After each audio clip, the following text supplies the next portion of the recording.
All right, guys, so just like I promised, here is my current setup. To those of you who have been following my channel, following my journey, I've already stated previously in a previous video my setup. As I showed in that video, my office where my desktop is only divided by one wall, which is this wall here, where my setup is. So this is where my setup is to those of you joining the channel for the first time. And initially I didn't have this TV here. I was solely relying on the VR headset that's right there. As a matter of fact, backstory, VR headsets is what got me into sim racing, because I didn't think of anything more immersive I could find that would get me the experience and the joy of playing VR until I got into sim racing. When I got into sim racing and when I got into VR headset, I wanted to find something more immersive that I could really get into the feeling of VR.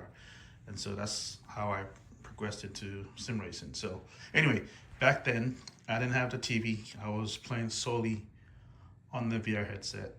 And so lately I just recently got this TV put here so that I could play, on the TV and not always on the VR headset. There's reasons for that, and I'll explain later why I did this. But back to the story. This is the reason why I got the TV. So now I got the TV and the cockpit in the same room, so I can actually play Evo on TV, which is right now the only way to play it. I'm finding it more ideal to play your sim racing games on a TV rather than playing on a monitor. And don't get me wrong, I still play games on my monitor. Ideally, all my other games I play on a monitor for reasons you guys probably already know.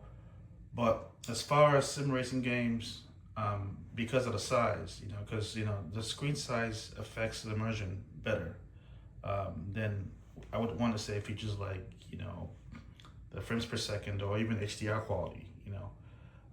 Don't get me wrong, those features are good too, but I just would rather have a larger size, compared to those other features. This particular TV doesn't have a pretty good HDR quality. It does have HDR, but just not, it's not full local array dimming. And I think the frame rate, it does only 60, which is good enough for sim racing. So, I've at least my experience has been good playing with that. So all the other games I would use my monitor for, but for this sim racing, I think this works just fine. That's just my opinion. So let me know what you guys think.